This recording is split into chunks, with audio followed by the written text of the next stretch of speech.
It's Pop Pop. In the coming election year, it's time for reflection and where we've been and where we're going. And for somebody like Bernie Sanders to say that his best vision for young African American Latino kids is for them to become pot salesmen is the most offensive that I've ever heard. And I can't believe that people stand for that. When you take somebody like Hillary Clinton goes into a church and quotes James Cleveland and says, "I don't feel no ways tired," like she's working tirelessly for the African American community. Come on, folks, don't be naive. She hates. This is the same lady who called young African American men super predators. If you want to stop being a minority, stop letting these white people talk you into aborting your babies. Stop calling yourself the N-word. Pull your pants up, and if you want to be cool in a Steve Harvey three-piece suit. Don't let people persuade you that dressing like a thug and acting like a thug is going to get you anything other than jail time.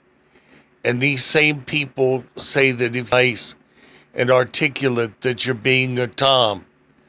They're full of shit, and they're trying to hold you down. When Martin Luther King and Malcolm X was somebody who was articulate in his speech and his dress, and he could not be dominated in a conversation. And the status that they absolutely hated that about Malcolm X, that they could not rattle him or take him down. So what these evil people decided to do was to corrupt our young kids through the media, through traitors like Key and Peele, who reinforce stereotypes with their comedy, through musicians and singers and songwriters who teach our kids to be thugs and derelicts rather than to be ladies and gentlemen of valor and of strength of character. The grandmothers and the single parents who are raising these babies all by themselves, God bless them, the people of faith. I'm telling you, trust me, God will take care of you. If somebody tells you that somebody that you thought that loved you tells you to go and handle your business and abort that baby, you don't need to be with that man. The man doesn't love you if he tells you that. You'd be better off alone, finding a godly grandmother or someone who will help you, and trust in God. God will provide.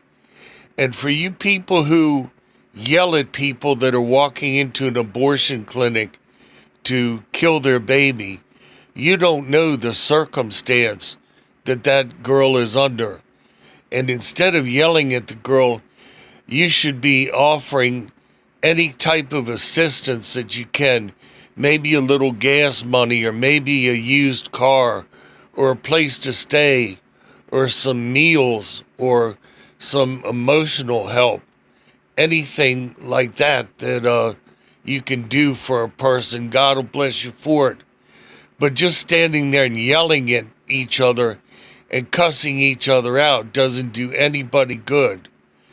The African American community has stagnated because it's being killed off. Abortion is black genocide, and don't let anybody tell you different.